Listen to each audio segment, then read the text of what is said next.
say that why? Hindi ko yung namatayan ng ina! Hindi ko yung naiwan mag-isa! Hindi ko yung nasasaktan pa rin! Gusto mong marinig? Yung totoo! Yung totoo? Yung totoo gusto mong marinig? Talaga? Yung totoo? Sige! Ito totoo. Umani ng magkakahalong komento ang pagkukumpara ng mga fans ng dalawang malaking network sa bansa na ABS-CBN at GMA7 sa acting ng kanya-kanyang mga artista ng mga ito. Particular na dito ang madalas punahin na acting umano ng bida ng seryeng Can't Buy Me Love na si Bel Mariano. Nitong mga nagdaang episode nga ng nasabing serye ay hinangaan ng maraming fans kung gaano kagaling at maayos na na-deliver ni Bel ang confrontation scene niya sa pamilya niya sa serye na True Family dahil kakaibang gigil umano ang ipinakita nito. Umani nga ito ng magagandang komento mula sa maraming netizens, ngunit hindi rin ito nakaligtas sa mga pagkukumpara ng ilan, lalo na sa trending ding confrontation scene ng dalawang kapuso stars na sina Khalil Ramos at Ashley Ortega sa serye nilang As If It's True.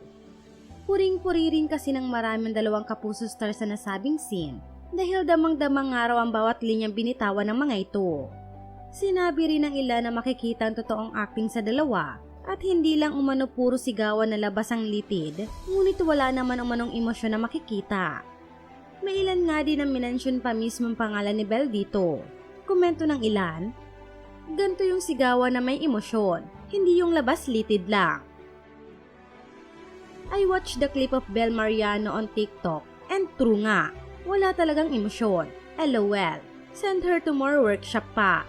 Baging a major role but can't even compete sa mga side characters in terms of acting.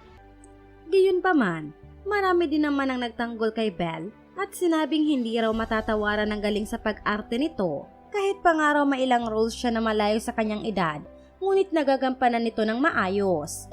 Narito pang ilan sa mga komento ng mga netizens tungkol dito.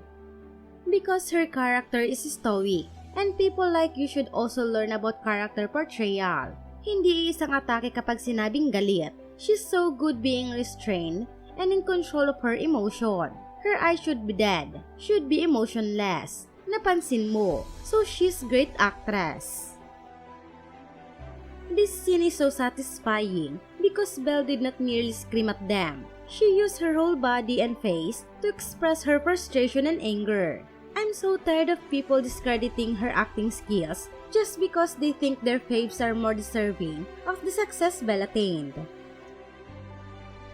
It's so funny to me when they try to convince themselves Belle can't act, cause what is acting truly for them? When she's nonchalant, kulang. When she's giving rage, kulang. At this point, it's you and your hatred towards Belle already. You're the problem, not her.